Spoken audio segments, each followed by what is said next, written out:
মাওয়া প্রান্তে টোল পরিশোধ শেষে উদ্ভাবনী ফলক ও মুরাল এক উন্মোচনের মাধ্যমে প্রধানমন্ত্রী পদ্মা সেতু উদ্ভাবন করেন।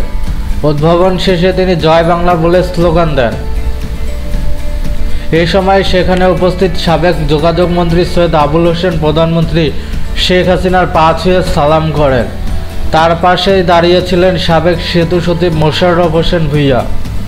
প্রধানমন্ত্রীর পিছনে ছিলেন জাতীয় সংসদের স্পিকার ডক্টর শিরিন শারমিন চৌধুরী, প্রধানমন্ত্রীর কন্যা শায়েমা ওয়াজেদ পুতুল, সড়ক পরিবহন ও সেতুমন্ত্রী ওবায়দুল কাদের, মন্ত্রিপরিষদ সচিব খন্দকার আনোয়ারুল ইসলাম প্রমুখ।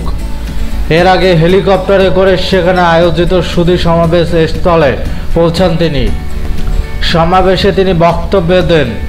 সুধী সমাবেশে উপস্থিত ছিলেন সরকারের বিভিন্ন মন্ত্রণালয়ের মন্ত্রী, প্রতিমন্ত্রী, বিভিন্ন বাহিনীর প্রধান, সরকারি উচ্চপদস্থ কর্মকর্তা, বিভিন্ন রাজনৈতিক দলের নেতাসহ বিভিন্ন দেশের রাষ্ট্রদূতরা।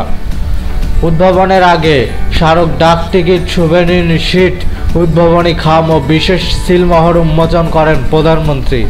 পরে তিনি মাওয়ায় স্থাপিত টোল প্লাজায় টোল পরিশোধের পর উদ্ভাবনী ফলক ও মুরাল এক উন্মোচনের মাধ্যমে আনুষ্ঠানিকভাবে পদ্মা সেতুর উদ্ভাবন করেন।